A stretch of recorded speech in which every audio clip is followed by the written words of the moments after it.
Like, what was I supposed to do? I wasn't willing to talk to somebody about it because at the end of the day, most men, when they're in that frame of mind, they're not going to talk to even their close friends about it because they're going to feel emasculated. They'll feel judged. They'll feel like, they're going to be looked at differently by people who have put them up potentially on a pedestal. That's what I believed, especially because of my background, what I'd been doing for the last decade.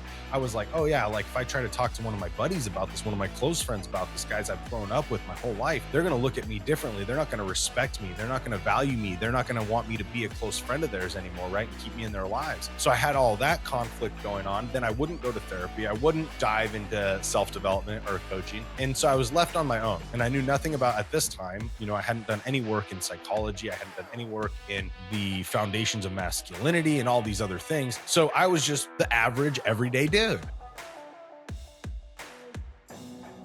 Hey everyone, welcome back to The Art of Masculinity. I want to dive in today a little bit about something that I feel is hurting men a lot in the way that they progress in life as adults. Now, if you guys have listened to this podcast for any length of time, you'll understand that obviously I will refer back to some of these people in the past who've really helped us develop our psychology around and understanding around how we develop as adults.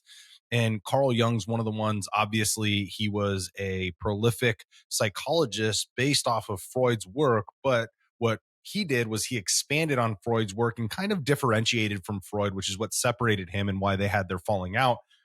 He as Freud's protege, and Freud not wanting to be questioned, essentially, right? Like, obviously, having some of the stigma that men currently have today around being questioned. And he ultimately succumbed to his own ego in that and broke off from Jung. But that story in general is what it is. Jung had a prolific career on itself, and obviously, we base a lot of our adult development psychologically off of Jung's work. So, what I'm referring to right now is how we develop as adult males and the things that we struggle with. One of the biggest things that I found was that, you know, uh, I was early on in my development. I was nowhere near any place of talking about personal development. I would scoff at a term like personal development. I would think that anybody that was in, personal development was a weak-minded human being, and they really just needed somebody to pat them on the back and tell them they were doing a good job. These were thoughts I used to have. Now, a lot of guys have these thoughts, and especially guys that have come from pretty alpha environments, pretty alpha backgrounds. They have these thoughts because there's some form of weakness when you need support or help, is the perceived notion, right? Like, that's how I saw it. Yet in life, in any environment that we're in, we're always receiving some kind of support and help. But I would think this about personal development. And so it would block me, especially early on. I started to date my wife now, but when we started, actually even before that, when we were friends, I would hear her talk about a little bit about personal development, not too much. We didn't really get in that conversation because I wasn't well versed in it. And I would just think to myself, like, oh God, like, who's like in personal development? Like, who's getting in this stuff? This is ridiculous. And then I remembered, and then it kind of progressed. We started to date, and she would really then start to talk way more about it and introduce it in different modalities, from podcasts to books to audiobooks to even music, of like higher level consciousness music. And so this personal development thing started to come up more and more with her in my life. And I was like, well, this is interesting. Also, I really think that these people are, people that are doing that are just buying into fraudulent coaches, and they're buying into fraudulent work, and it's not real. At the end of the day, like, they need to, lace up their own bootstraps and be strong enough to have this conversation with themselves to then build themselves up. All meanwhile, I had just exited a marriage, a failed marriage. I was struggling with my own connection to failure at this time. And I had my divorce under my belt. And I was like having my own internal conflicts that I couldn't get a past, right? Like, it was something that I was really kind of internally struggling with and didn't have any tools to expand upon it. Now, some people would say, like, oh, that's what therapy's for and stuff like that. And there's also stigma, a lot of stigma for men around therapy. And in a lot of cases, I apologize if you are a therapist and you think I'm wrong about this. In a lot of cases, coaches can actually bring more value and quicker turnaround and perception and changes than a therapist can. There's numerous reasons why I believe this, but I will tell you that that there is just different modalities. Therapy does work, and so does coaching. So it just depends on the person. Anyways, so I thought about this, and a lot of people would have been like, oh yeah, why don't you just go to therapy? And I was like, yeah, that's not going to happen. Like, obviously, if I thought personal development was weak, I definitely wasn't going to therapy, right? So there, I was struggling with my own stuff. And as I was sitting there, I was like, wow, development's not real. Like, this isn't anything. But the first thing that I started to think about was, well, how was I going to build myself back up? If I had no point of reference, if I had no tools in my toolbox around this particular scenario, like, what was I supposed to do? I wasn't willing to talk to somebody about it, because at the end of the day, most men, when they're in that frame of mind, they're not going to talk to even their close friends about it because they're going to feel emasculated. They'll feel judged. They'll feel like they're going to be looked at differently by people who have put them up potentially on a pedestal. That's what I believed, especially because of my background, what I had been doing for the last decade. I was like, oh yeah, like if I try to talk to one of my buddies about this, one of my close friends about this, guys I've grown up with my whole life, they're going to look at me differently. They're not going to respect me. They're not going to value me. They're not going to want me to be a close friend of theirs anymore, right? And keep me in their lives. So I had all that conflict going on. Then I wouldn't go to therapy. I wouldn't dive into self development or coaching. And so I was left on my own, and I knew nothing about at this time. I hadn't done any work in psychology. I hadn't done any work uh, in the foundations of masculinity and all these other things. So I was just the average everyday dude, right? Like, I mean, there's nothing wrong with it, but that's exactly where I was. I was the guy sitting on the other side of this, predominantly the dude sitting on the other side of this YouTube, the other side of this podcast, saying, "Oh shit!" Like, you know, I was stuck in my own stuff and had no way to get out of it.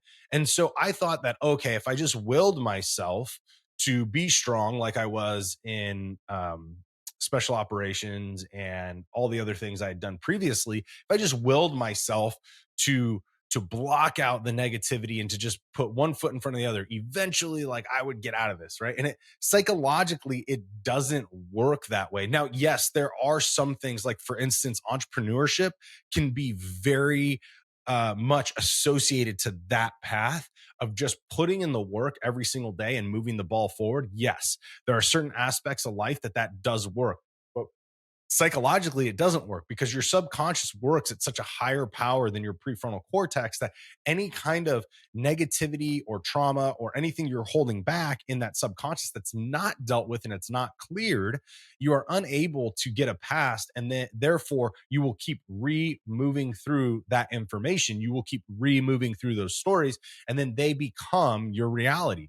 So I wasn't able to understand those things at this time. And I was just blocking myself because of this ego and because of my own insecurities. And that is the biggest thing that I started to realize. I was like, wow, like my insecurities are really blocking me. Now, I will tell you, I did not come up with that on my own. What happened was, as my wife and girlfriend at the time was talking to me more about personal development, it started to almost psychologically break down the hardness of the wall that I had created against personal development, against this whole psychological clearing of things that were holding me back. And slowly but surely, with podcasts that I was not putting on, by the way, and I was not electing to put on when she wasn't there, they were definitely not on in my apartment. I was not listening to them to go home. I was still, again, guys, I was the everyday dude. Had the radio on in the morning when I was driving into work. I was, listening to music or listening to, just normal talk radio nonsense. And I was doing nothing. I wasn't even reading at this point. I can't even tell you. I was reading books, but I wasn't reading anything of personal development value. I was reading books like, fiction books like Dan Brown and things like that, David Baldacci. really cool stuff. But at the end of the day, there was no development involved in it, right? They were entertaining. It was like creating a mind movie through, reading somebody's book. So ultimately, I was sitting there and I was not doing anything that was resembling advancement of my own development as a man. And as she started to continue, uh, not forcing anything on me, but continued to just kind of put these things on, it started to slowly wither away this wall that I had built. And the first thing that happened was, she threw me a book. Not really threw me. She put it on my table, and it was called "Excuses Be Gone" by Dr. Wayne Dyer. And I, again, being the average everyday dude, I was blocking this. I was like, yeah, whatever, cool. It'll sit here. And it sat there for months, did not touch it. Right. But as the walls started to wither away, if I could put it that way, as the walls started to wither away, I started looking at the book and I was like, well, I just finished a book that I was reading, and let me just pick this up and see what it has. Right. So I picked this up, Excuses Be Gone, and I start reading it. And for my guys out there who are that, very everyday blue collar dude, we like honesty. We like genuine transparency from people. We don't want to have to sift through passive aggressiveness or subversive nonsense. We want people to really just be honest with us, and that gets through to us, the best. So I was sitting there and starting to read Excuses Be Gone by Dr. Wayne Dyer, and man, the way he wrote it was like this direct like punch right in the gut, and you're just like, oh dang, man, I don't have any way to fight against it. What he's saying makes sense, it's logical, and it's all pointing back at me. And that's the whole premise of the book, is that all of your excuses, be gone. And so as I started to read this, it hit me. It hit me like a freight train. My obstinance against self development, against coaching, against advancing my internal conversations, my own adult development, everything, my obstinance to it was my actual insecurities, which I believed I didn't have because I was former special operations. Like, I had no insecurities. I was honest with myself. I was honest with other people. I stood strong. Like if I messed up, I would own it. All of those things. But that was not a recipe for my own internal hard conversations about what was causing patterns in my life that I did not enjoy. And so I sat down and said, wow, like my insecurities are all based around my excuses are all based around my insecurities. Now, I don't know if any of you guys have had this revelation yet, but as someone from an alpha background, as an average blue collar kind of guy, that was a very difficult internal ownership that I had to take, and really kind of hurt the ego, because the ego now is taking a hit, and you're realizing that you are kind of that your own, and I hate to use this term, but kind of your own worst enemy is what it really was. And that was where I was starting my path. Now, I go back to Carl Jung because Carl Jung says that, for us to advance as adults, our development as adults is different from kids. Our development as adults is to be able to confront our shadows and then to clear that trauma and those shadows, to end up moving past that and build our personality, and build our objectivity, and build our perceptions to be different in a place of ownership, right? Like I'm paraphrasing, but that's pretty much what he's talking about when we confront our shadows. And I wasn't willing to confront the shadow because the shadow is pretty much typically attached to the ego. So I struggled to have that real conversation of, okay, what am I actually doing here? And how am I developing? And now I didn't, again, know about Carl Jung's work at this time, but the Excuses Be Gone book was my first introduction. It was my light bulb moment for what development could do for me to have real conversations. After I read the book, I was able to, and actually while I was reading the book, and this is what was really important, while I was reading the book, I would have those moments of, because at this point I was living on my own. And so, I'd see Taylor every now and again, but, predominantly throughout the week, I was by myself with my dog and that was it. And I would, in those moments of silence, be able to say, well, how am I working, or what is the conversation I'm having in my mind to work on some of these insecurities? So now as I'm reading the book, I'm starting to discover, okay, what an insecurity even looks like, and then how to start having the real conversations around that shadow so I could develop from it. I could clear it. I could come to terms with it. I could find a different path, and then I could implement that path within my life. So I had all these conversations going on in my head, and that started the process of development.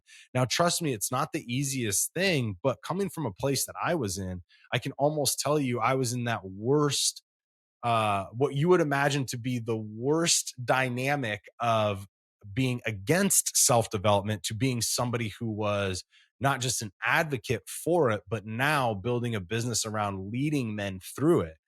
And this is why it's so important to me, because I want men to grow. And if they can't see that their insecurities and ego are what's really holding them back, then they're going to be unable to process the development that we need to do as adults in order for us to be successful in our own happiness, to be successful in our own peace and tranquility, and to really start to enjoy the life that we have.